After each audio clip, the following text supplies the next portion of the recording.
You are listening to Curious Cat, the podcast that examines the shadowy space where science and the supernatural collide. And I'm your host, Jennifer Hodes. Join me every week as I examine what it means to be a soul in a meat suit. Welcome to Curious Cat.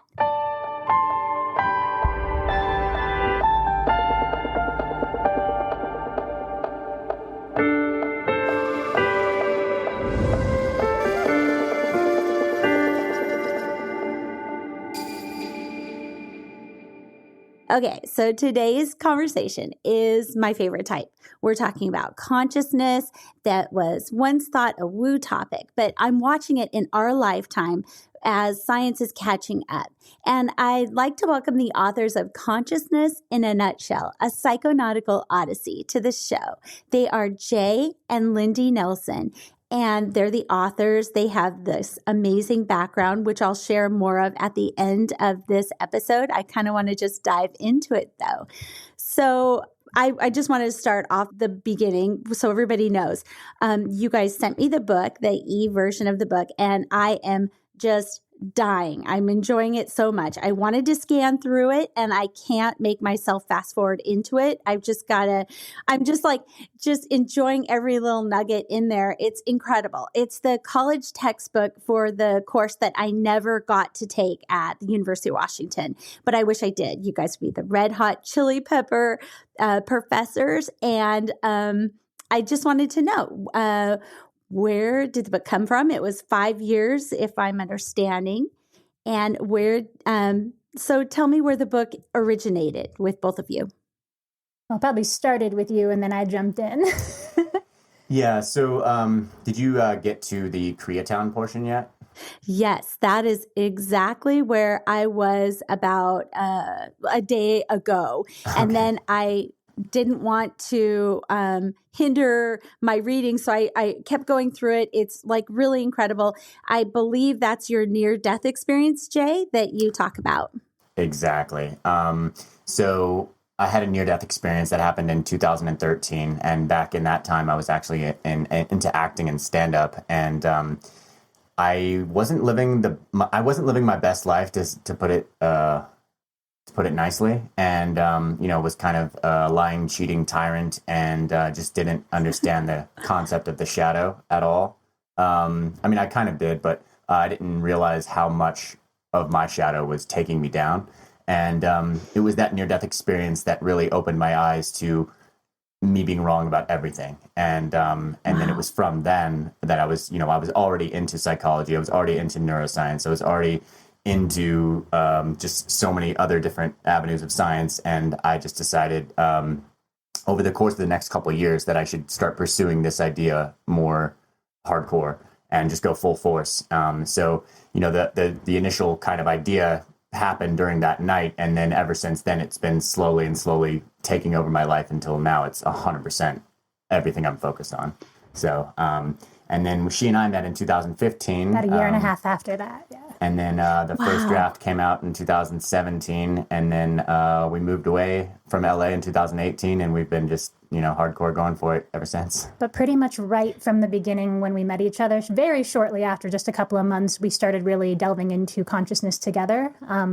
And we started off just as immediately it was a soul bond best friend relationship. And we stayed that way for about 3 years until he spontaneously proposed without us ever dating 3 years later. But that's another story. Oh my gosh. But that tells you that you have both become comfortable with your shadow selves. Mm-hmm. Definitely. To come forward with a spontaneous proposal, I feel like that's proof positive, right? Yeah, it is. Yeah.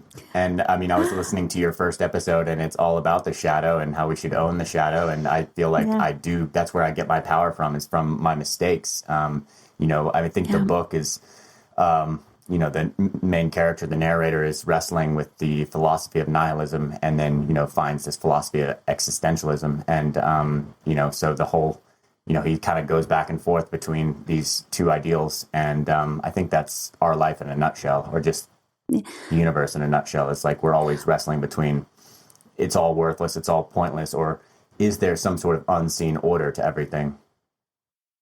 Well, and I have to say, spoiler alert, you guys are going to be fantastic parents because Oh, that's the whole modus operandi behind my parenting. And my kids are 24 and 19 now, and they are wonderful in spite of me. I'm teasing, but No. it's been like basically here's my ugliness, here's my where I maybe came short, these are my mistakes, these are the places where I wish that I had been more honest, open, and or maybe more confrontational or had more boundaries, and I just live out large with my kids, and so they can learn from those experiences, and that's a whole goal, right? And then the shadow, it's like it can be two things, like we're all lightness and dark if you listen to that first episode, and we really are harnessing our power when we delve into that.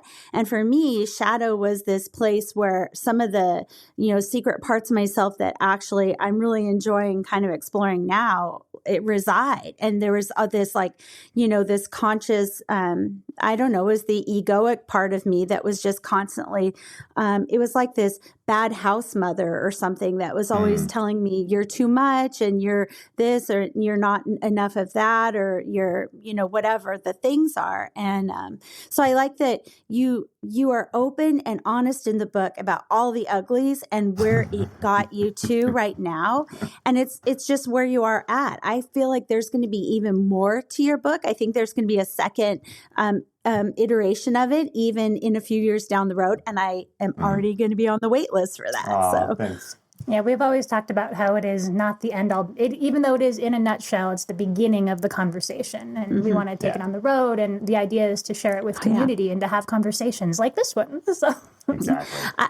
I agree completely. So, and you talk about in the book, and I really love the first person feeling of it, of some of these things that you did to get into altered states of consciousness. I mean, a lot of us do it through meditation and other ways, but there's like that the deprivation, sensory deprivation capsules and things like that.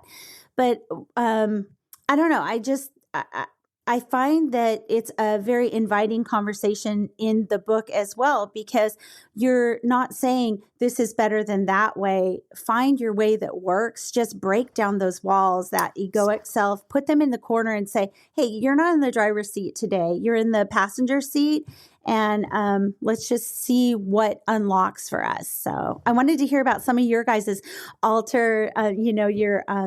your altering consciousness experiences, if you're willing to share some of those. yeah, well, it can be as simple as how we started this conversation. He did 10 minutes of yoga right beforehand. I had a cup of coffee, and then I did a breastfeeding session with the baby. Like all of those are altered states of consciousness, because there's like that oxytocin flush, and then you can go a little bit deeper with it.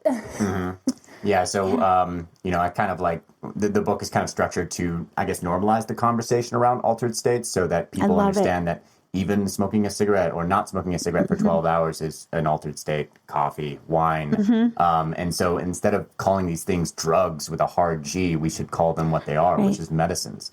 Cannabis is a medicine. Psilocybin is now a legalized medicine here in Denver, where we live. I love it. And so. Yes.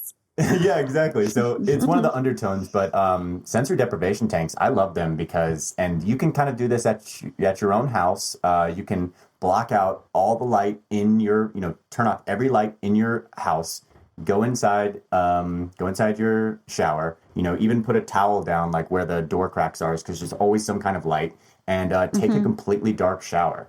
And the white noise of the water, the ritualistic washing of the body, this all kind of puts you into an altered state of consciousness, and it offlines the bodily self. And if you do that for a little bit of time, you start to have some lateral thinking. Like some of our best ideas come when we're in the shower. There's a whole Reddit called Shower Thoughts for a reason. Which I love. Yeah, exactly. They're funny. I know. They're so funny. And they're fantastic.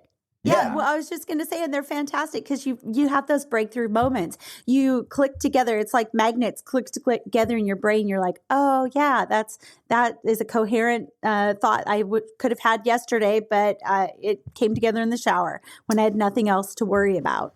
Yeah. And then, and you might experience this just as you wake up in the morning and you haven't started your day. I like to stay with my eyes closed, like right after I wake up, like close back my eyes and stay in this playful mind, because you're still able to tap into, basically, your brain has a few different wavelengths that it's like bouncing between all the time. And when you're having those aha moments, that's a flash of gamma wave that's happening. So that's when this idea gets binded together.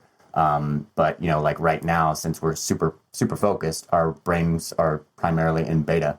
So that's what we're operating in. But if you climb into a sensory deprivation tank, or, stay in this Thetaville, that I'm talking about, like, when you just wake up, then you're letting your brain waves primarily be in theta, which gives you access to different memories and different ways of thinking. And that's what altered states of consciousness are all about, is a new perspective, so you can see your problems with a fresh set of eyes. And there's a lot of conversation in the book about how there are all of these different ways you can get there, and all of these different ways you can ascend to what we called flow, where you're just you're out of your conscious thought, you're out of your own way, and you're just in your highest highest sense of completion.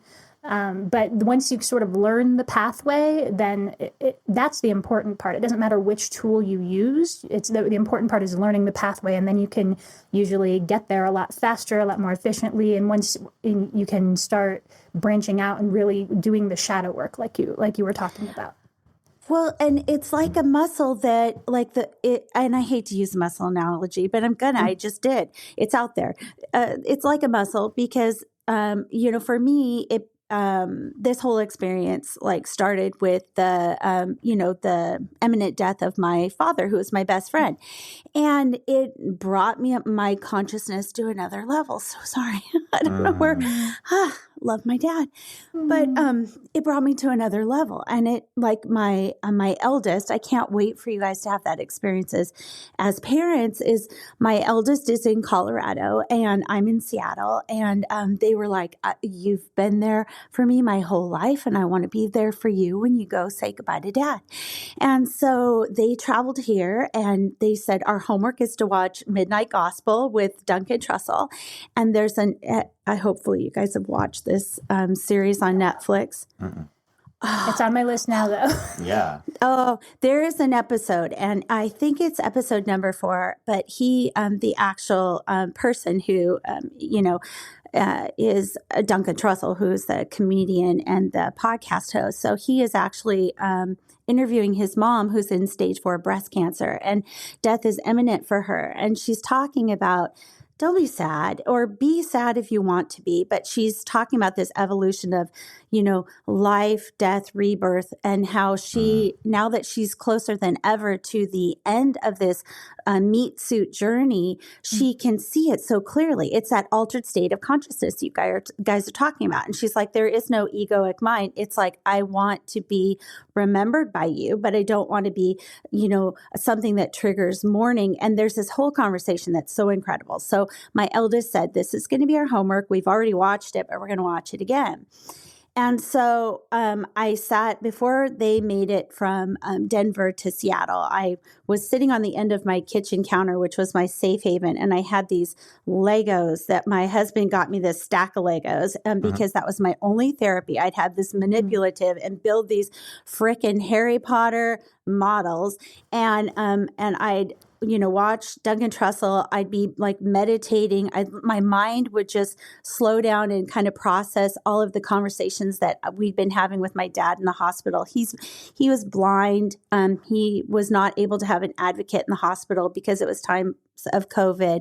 And I was the only person in the family he could reach out to and be real with and say, because he puts on a cheery front. He's a Riley through and through. So there's always a joke, a way to deflect what he's going through. But I knew the real him and what he was going through and how he fought his ass off to get home, which was a 3.5-hour ambulance ride back to the Mendocino coast where they were, to die at home surrounded by loved ones. So I'm like, am I even strong enough to say goodbye to my best friend in real life? And, I haven't, I worked at a pediatric hospice raising money for 10 years, but I haven't been around a lot of dead people, and especially somebody I've been so attached to. So it became this kind of a trust exercise with the universe for me. And I was like, I just need to know this is going to work out. I just need some affirmation. And I'm having this like deep moment, and I'm building this part of the frickin' Harry Potter model and watching Duncan Trussell. And there's this tap, tap, tap, tap, tap, tap on the glass door to the kitchen. And I'm like, how dare you? What is this tap, tap, tap noise? And I turn around, and there's this hummingbird, and it's winter still in Seattle. And he's just like tapping on the glass window. And I went, oh, duh, that's my confirmation my dad's going to be okay. And so it took us to this other level. And so then my eldest came into town, and we flew together down to Northern California. It's, Santa Rosa area. And then you have to drive up to where they are. It's a 3-hour drive. And the whole entire time we knew we weren't there. We kept getting these panicked texts from my mom. He's not coherent anymore. You're not going to get the goodbye that you wanted or whatever. And Nora and I were like, we're not in it for some goodbye. We're good with Grandpa Gary. We know exactly how he feels about us. He knows how we feel about him. We're here in service, and we just kind of need to be here for the whole family. And it was just like this. Even that was an altered state of consciousness, because the ego was literally, it wasn't in the back seat. It was in the trunk, because we were like, this isn't about us. We're here in service. And the whole journey that happened after that, even arriving at the house, the entire house again, it was times of COVID. We didn't want to be typhoid Mary. So there were just very few family members there. But my dad was in the parlor in the hospital bed. And, immediately he was like, my Nora, my Jen. And Nora took his left hand and I took his right hand. And we stood there with him and held his hand for like 2 hours. And Nora's on his blind side. He's been blind on his left side his whole life. I'm on his right side, where he could actually still see shapes and colors and things. And we're having this time with him. So we leave, and when he gets peaceful, he falls asleep. We know he may not be alive the next day. We go to the hotel to give the family space. And that night we both, Nora and I both woke up at 4 a.m. We didn't know. I thought I was waking her up because I was tossing and turning. They thought they were waking me up. And in the morning we talked about it. And right at 4 a.m., Nora had this dream. She said it was a visitation from Grandpa Gary. And he came to me and he said, Nora, you're the one that's an electrical engineer. You are an artist. You know what this new place in the beyond is. Help me learn about the beyond. And he was doing all this wide gesturing at all these like colors and shapes in space. And they are in this realm where his left foot, his blind self, is in this new realm, this new way of being. And then there's my dream. I was having it exactly at the same time. And he was like, I'm pissed, Jen. I'm pissed. And I woke up just tears streaming down my face. And I thought, no, I need to go back into the dream and ask my dad what he's pissed about. And he said, I'm pissed because I wanted more time. I wanted more goddamn time. And so I'm getting the experience of his earthly self. And so I swear it relates to your book, because it's this altered state of consciousness that allowed me to understand that we as souls can operate on multiple levels at the same time. So Exactly. What's kind of not like super, super out there in the book, but like it's the idea that there are layers of consciousness. And, we were corresponding through email, and I was telling you about how there's kind of two flavors of consciousness. You have embodied consciousness, which is very familiar to us. But then there are so many different reports of out-of-body experiences or near-death experiences, or, these dream experiences where you lose normal tracking of space and time. So you lose this bodily, organized, perceptual experience of time. And when that happens, things are a little bit different, and time doesn't quite make sense, and things are more non-dual instead of the way that we're experiencing right now, where you're over there and we're over here. So yeah, it's interesting because we've had some tandem dreams as well with Hunter. That's so cool. Our new baby. Really? Oh, that's so amazing. Okay, and you're writing them down, I hope. I would say some key takeaways are straight from the beginning. It was like the dreams and the body got in tune with keeping him alive. So I would have a dream where he was in it, and then he would start stirring and crying in the dream, and then it would wake me up, and then he would start actually stirring and crying in real life. But he hadn't started stirring in the waking world yet. And then I started regularly waking up about 5 minutes before he would start crying. It's like my body knew, my dreams knew, and then in the dream there would either be him crying or it would be someone. At one point there was a dream where Jay was like, "We have to wake up." I'm like, "What are you talking about?" He's like, "We have to wake up." I'm like, "Okay, let's wake up." And then he started crying. Yeah. Oh, wow. So and that's the thing is like they say, and it's not a gendered thing. It's like both parents have these instincts, and like very much that my husband would have these instincts to do certain things in their lives that I was like, oh yeah, the opposite, but it was actually really fantastic. And you create this like balanced, amazing human being in the process of listening and honoring that. And then also like as a mother, like I read somewhere, you right before you give birth, you have this other soul that is a part of you. Like you are a vessel to a soul. And I feel like that sacred ground that, and my kids and I, and my husband as well, they've been in my soul tribe. I don't know how you guys feel about reincarnation. I didn't know I believed in it until I walked through a past life experience. And I went, oh, okay, that was really interesting, universe. But now it makes so much sense because I've known their souls and they've known mine in different roles. And so your baby has like found you again, said, yeah, I'm going to come back to be part of your soul tribe again. And of course you're going to know when I need you most, because I'm telling you with red flags, I need your attention right now. I need this. We've been shown many times through different altered states and just through different meditations. It's in a way it's reincarnation for us, but it's also that there's a quote that we put in the book by the monk that is, everyone you've ever met is either you yesterday or you tomorrow. And I love that quote. It's actually not in the book, but it's on the bookmark. It's on the bookmark because not everything could fit in this edition. Exactly. But you're right, there is a second one coming. It's already in the works. I'm so glad there is. It's so fun. I know. And I feel like sleep deprivation of parenthood is an altered state of consciousness.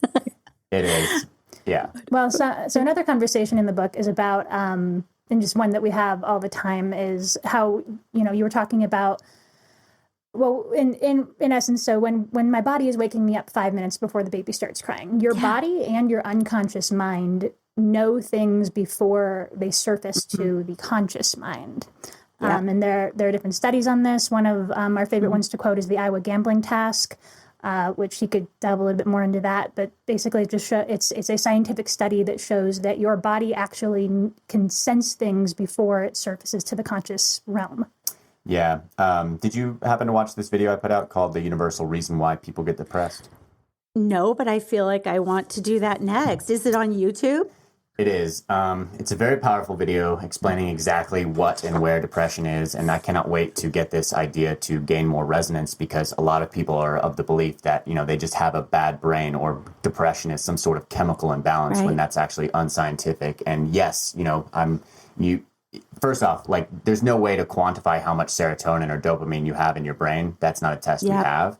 But, I mean, of course, you can kind of put yourself in kind of like a medically induced depression by taking too much MDMA or something like that, because that's going to deplete your serotonin. But back to the Iowa gambling task. So this is one of the studies I quote in that video, because it helps people get to the idea of what depression really is. And so I'll lay it out real quick. So the Iowa gambling task is a test where it's done with a researcher and a participant. And so the researcher sets out 4 decks of cards and doesn't tell the participant exactly the rules of the game. He just says, I just want you to draw from the decks and try and win as much money as possible. So the participant starts drawing from the decks at random, and they... Skin sensor. Huh? Galvanic. I will get to that. Okay. So the participant starts drawing from the decks at random. And so anyway, also a part of this study is that there is a galvanic skin response hooked up to the participant. So they can measure the sweat glands in their skin. So it's kind of like a lie detector test. And so what's interesting is it takes the participant about 20 to 30 cards to consciously work out which decks are the good decks and which decks are the bad decks, because they have no idea that the decks aren't random, that they're rigged. And but what's interesting is the kicker, I guess, is that about after only 10 cards, the researcher starts to notice that the body is starting to sweat when the participant goes for the decks that are bad.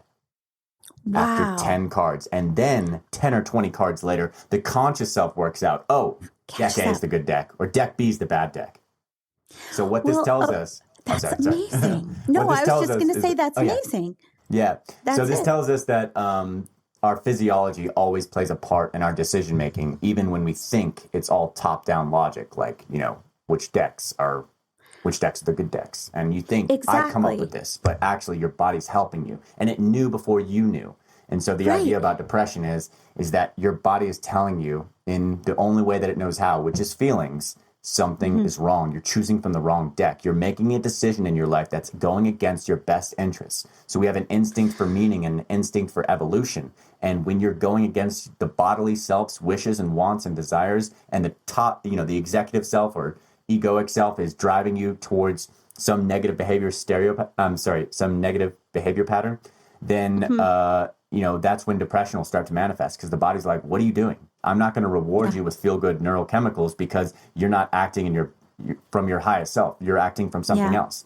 You're acting something out, and I don't know what it is. But here's depression to let you know where this game ends. It doesn't end well. Wow. So, Well, and also that's why, that's why it's so exciting that Colorado just passed Prop 122, because that psilocybin mushrooms are having an impact, like a positive impact on depression, anxiety, PTSD. I live right across the lake from the Paul Allen Institute, and they're doing a study about the psilocybin. I know Johns Hopkins has been doing it, years. They started it years ago, but I have a friend who's a survivor of cancer who had serious PTSD because, he really thought he was going to die. And he's part of this study. And I find it so encouraging because at the same time that Prop 122 passed in Colorado, they're finally telling us the truth about these SSRIs. They're not working.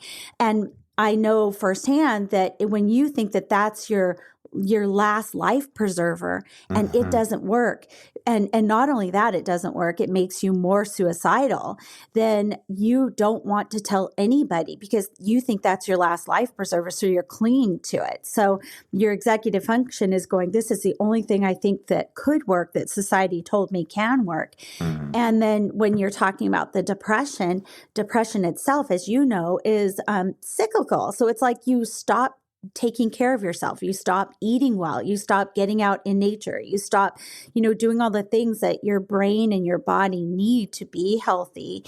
And so it makes perfect sense. I'll put the links to your video on YouTube in the show notes because people need to learn more about that. It's incredible. Yeah, I think we're living in a pretty amazing time right now because we're able to talk in the open about this, and the science is going, we're figuring it out as well.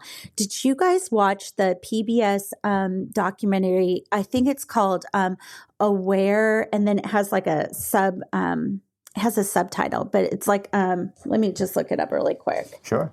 Because, oh my God, it's so good. And writing it down. Yeah, and little. No, all I have is that it's a PBS documentary. It's called Aware, and it's available on Amazon Prime.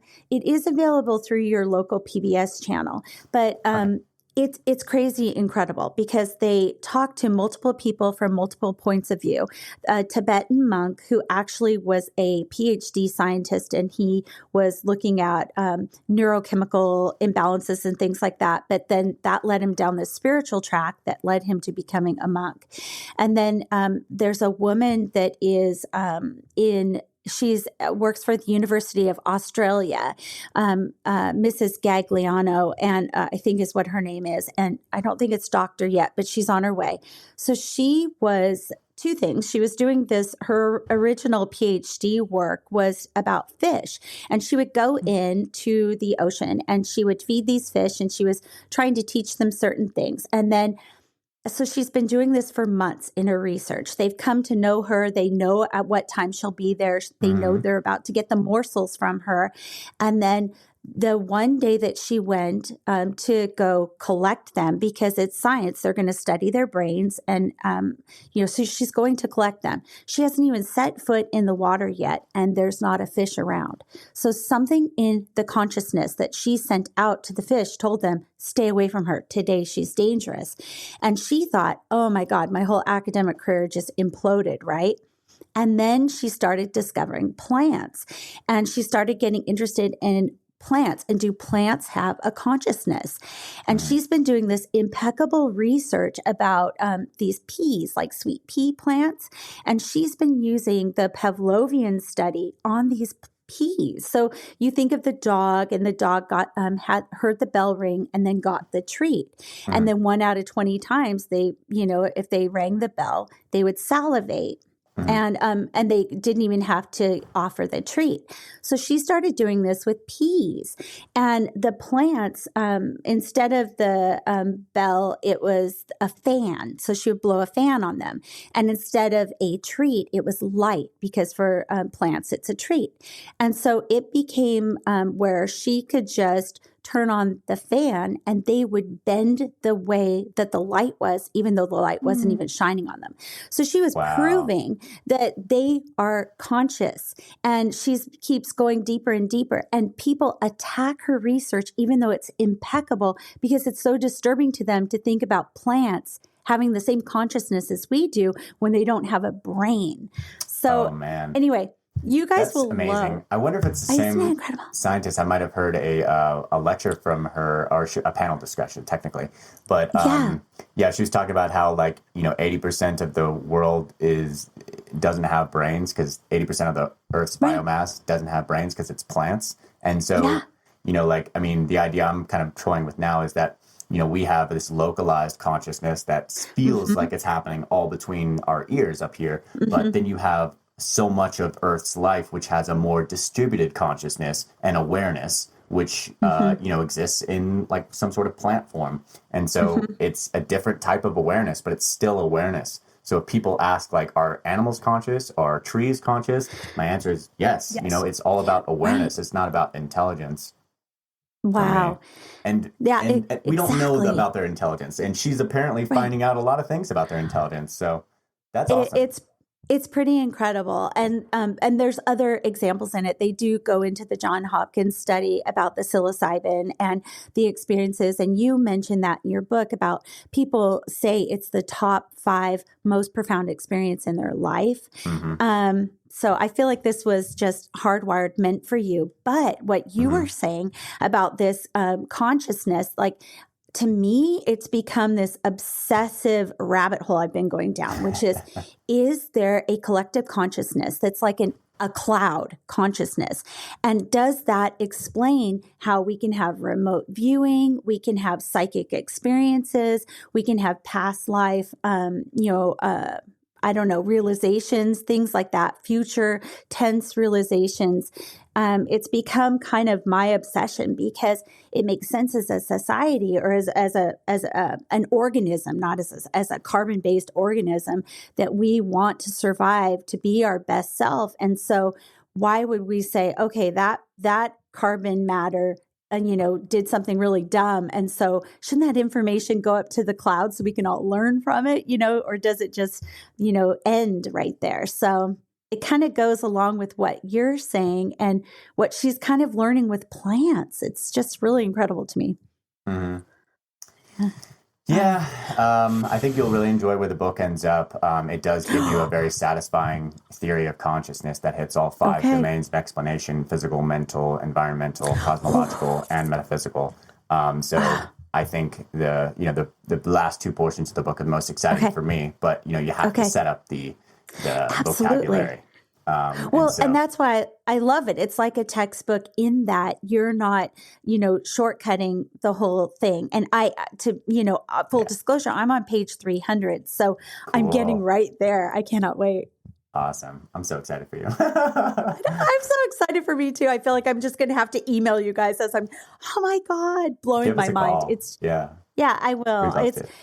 It's really a fantastic. It's been a fantastic read. I can't recommend it enough. It's really been incredible. So you talk very candidly about your near-death experience with, you go through that in the book, and that's another thing that I've been going down that rabbit hole, because that's why we're looking at these altered states of consciousness, because we're trying to hack the near-death experience, right?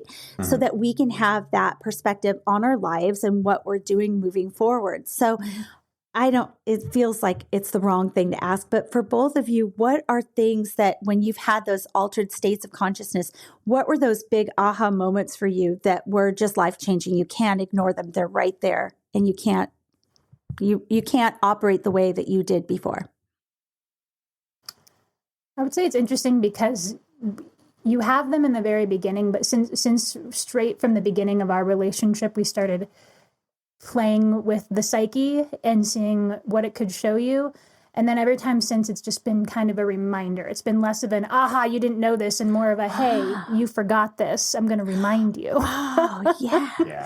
It's you've let your ego get in the way, and you've forgotten the pathway that I've shown you. So I'm going to show you again, and hopefully you'll remember. But it really is, it breaks down to unity. It breaks down to, I mean, even, so to take any perceived woo away from the conversation, even if you just think of the biology of it, the fact that matter cannot be created nor destroyed, it's only recycled. Everything comes from the same place, and we all get recycled back into the earth and then get reborn in new organisms, get particles float around in the air, they end up in the water. We literally are the same biomass as everything around us. So why can't we be the same consciousness? For me, when I take a psychedelic or something like that, what tends to happen is, first off, it starts to dissolve the ego. What is the neural substrates of the ego is called the default mode network. And so this network in the brain, which is a large scale network, is usually able to fire and organize your perceptions in a way that is coherent and is normal, right? Quote unquote normal. But when you start to introduce a psychedelic or something like that into your brain, it hinders this network from firing in its usual way. And so experiences start to become more chaotic. And so instead of being naturally organized by your body, you start to tap into that more chaos consciousness or disembodied consciousness. And so when you dissolve this ego self, you tap into this moment of selflessness, because your sense of self is underpinned by this network. You tap into a sense of timelessness, because time is calculated all over the prefrontal cortex and all over the brain. But it's your body is what keeps time for you. Every cell in your body is keeping time, but specifically the brain is what is helping you maintain your sense of time. And so, people tap into these moments of timelessness during flow states. They'll be surfing or snowboarding or writing. I'm sure you tap into flow states all the time, writing, don't you? Yeah. You have to. Yeah, you absolutely have to. Yeah. It's my favorite time. It's like the runner's high of creativity. Yeah. Exactly. And interesting you say that, because, runner's high is underpinned by the neurotransmitter anandamide. So you run for about 15 minutes or so, and anandamide starts getting released. But when you're in a flow state, you're getting dopamine, serotonin, endorphins, anandamide, noradrenaline, and sometimes oxytocin. So 6 feel-good neurotransmitters are dumped at pretty much dumped at the exact same time. And it feels, people report being most happy when they're in flow. And so that's interesting. It's interesting that we're most happy when our selves get offline. Interesting. And we tap into this moment of timelessness and wordlessness. You can't describe it very well. So it's an interesting feeling. And so flow states are miniature transcendent or mystical type experiences. And transcendent or mystical type experiences are shades of a near-death experience. So this isn't 100% popular right now, but it's an idea I'm trying to get out there, which is that, near-death experiences and transcendent experiences go hand in hand. And so all the times that I've had a supremely deep near-death experience, it was, they coincided with this transcendent experience because you transcend the death of your ego. You go from the multiplicity, the world of separateness to unity, and then back into multiplicity again because you choose to return down here. So, yeah. Yeah, please go ahead, Lindy. Another very prevalent concept that goes hand in hand with unity and also with the near-death experience is just and the discussion of depression really is the idea of living in the present, of the idea that depression is rumination on the past and anxiety is rumination on the future. And when you separate yourself from those and focus on the present and live in the present, that's when you find peace or nirvana or whatever you would like to call it in your own structure. And where was I going with this? Depression and anxiety. Flow, depression and anxiety and flow. I mean, I think you're probably going, it's when we extract ourselves from the present moment and think about ourselves too often that we get into trouble, So meditation is ultimately a place where a time when you stop wanting for a second. You're not trying to think, you're trying not to think. You're trying to suppress the default mode network, which is your ego, this thinking mind that's always like, think about this, think about this, think about this. And for me, it's like closing browser tabs. It's like, okay, this is open. I'm thinking about this. There is judgment here. There is not a lot of compassion here, and I'm noticing all these thoughts. And once you close enough of these and you get better at closing them, you get better at staying grounded in the present moment. And you realize how the present moment is perfect, but it's our narrative selves, our egos that make it not so. And so psychedelics, ultimately, what they reveal to me are how the universe is perfect the way it is. And its only limitation is that it cannot produce imperfection. But our ego selves, our narrative selves, they can produce imperfection so amazingly that we believe it. We believe this storyteller in our head that's like, well, no, you can't think this universe is perfect because of this thing that happened 3 years ago and this thing that they said and and I don't know what else, but like it's true. Yeah. It's so true. Well, and it's like I think that for me, I came about it a different way. I guess the place that I felt most comfortable just trying to find that altered state of consciousness. I mean, I became addicted almost to the grief process after my dad died, and it was meditation that really helped me to. It shrunk me. It shrunk me. And it wasn't so much that I disappeared in the space of the all. It was just I literally shrunk and I saw the scale of me compared to the rest that I'm actually a part of, the sea of all of us and all of everything. And it's like that alone just went, I'm going to be okay. We're all okay. And, it's those repeating patterns that I can't get away from. It's like this week, the repeating pattern has been, of course we live again. Every single thing nature teaches us in the sunrise to the sunset to another sunrise again, with the cycling of the seasons, with the ebb and flow of the tides of the ocean, that everything is reduced and reused and recycled. And we're the same way. And so I know my dad exists, and I know, in a new form. And, I like to think that baby Gary will be out there because he's got some more, Taurus living to do. But it goes with the fact of anything that reduces the ego's role and and increases the volume level of the rest of everything else out there is really good for our brains and for our souls. So we need to do more of it.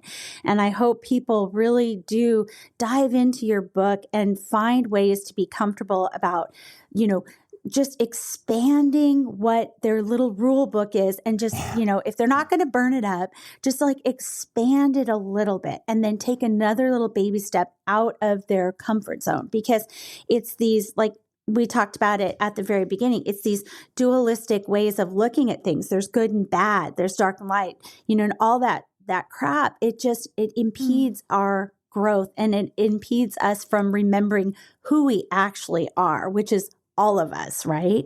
Mm-hmm. Yeah, you talked about it in your first podcast episode, which is like, we can't have the dark without the light. And you even mentioned the symbol, the yin yang symbol, the Tao. And you're like, it would be imperfect if you remove this. It wouldn't even make sense. And so life it'd collapse. Exactly. Yeah, just collapse. Yeah. So life can't make sense without death. And if there wasn't some sort of negative principle to life, you couldn't even categorize something as being alive. What would you compare it to?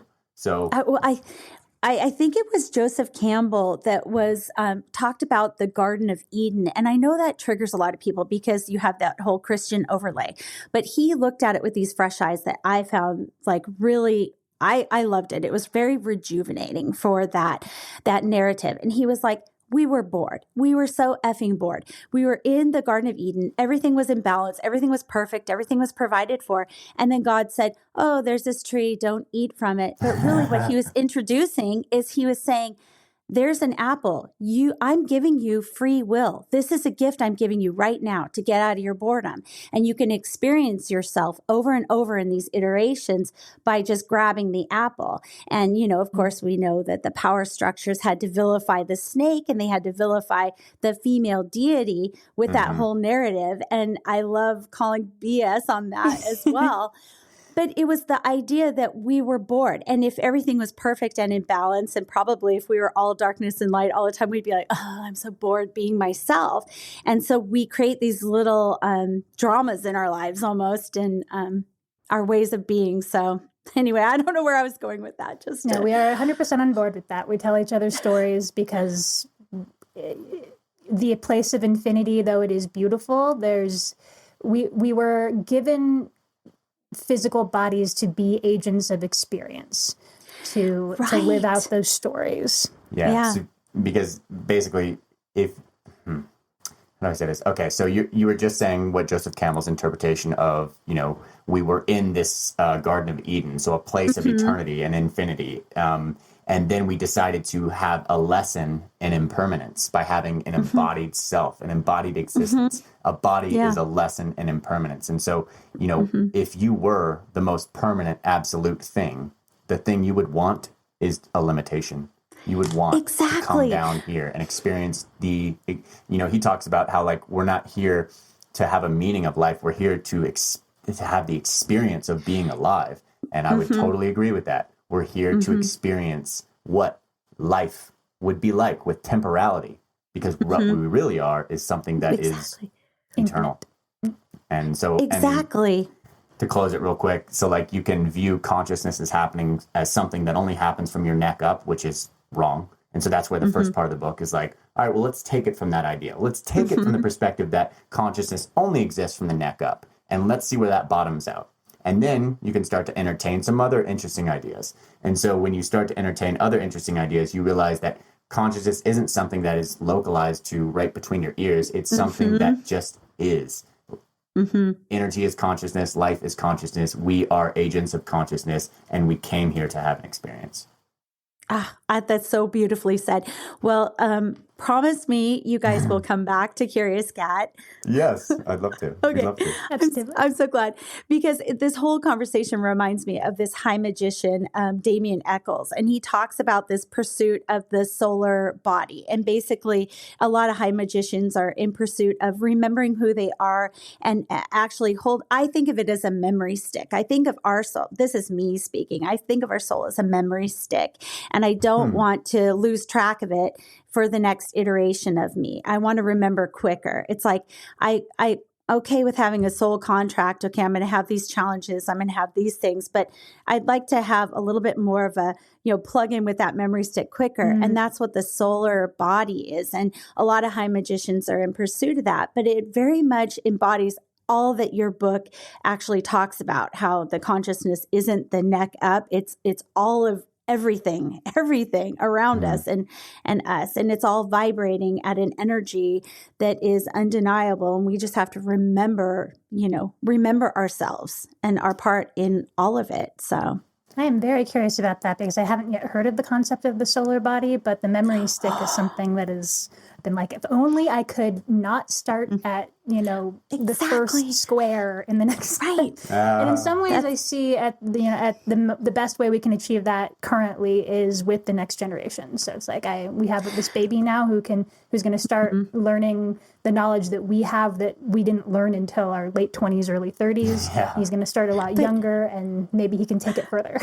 Yeah. But the great thing about kids is that they're going to, it's crazy the amount of learning that they're going to give you because the wisdom that comes from my kids, the way that they're operating too. So even that memory stick, it's like, they're going to go, of course, you know this, you've done this before. It's like, hey, stupid or whatever.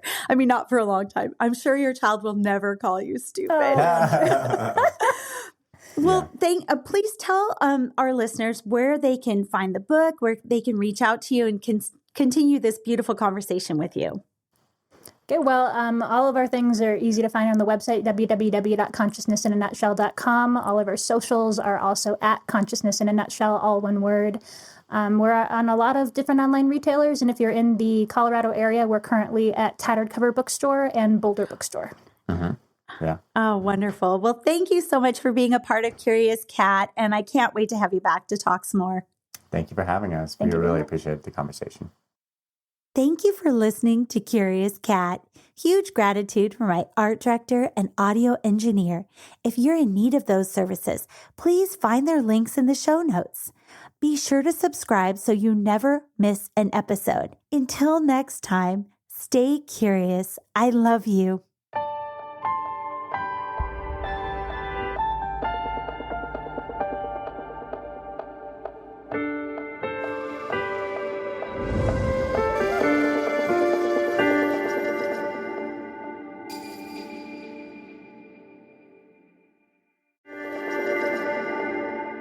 Hey, you.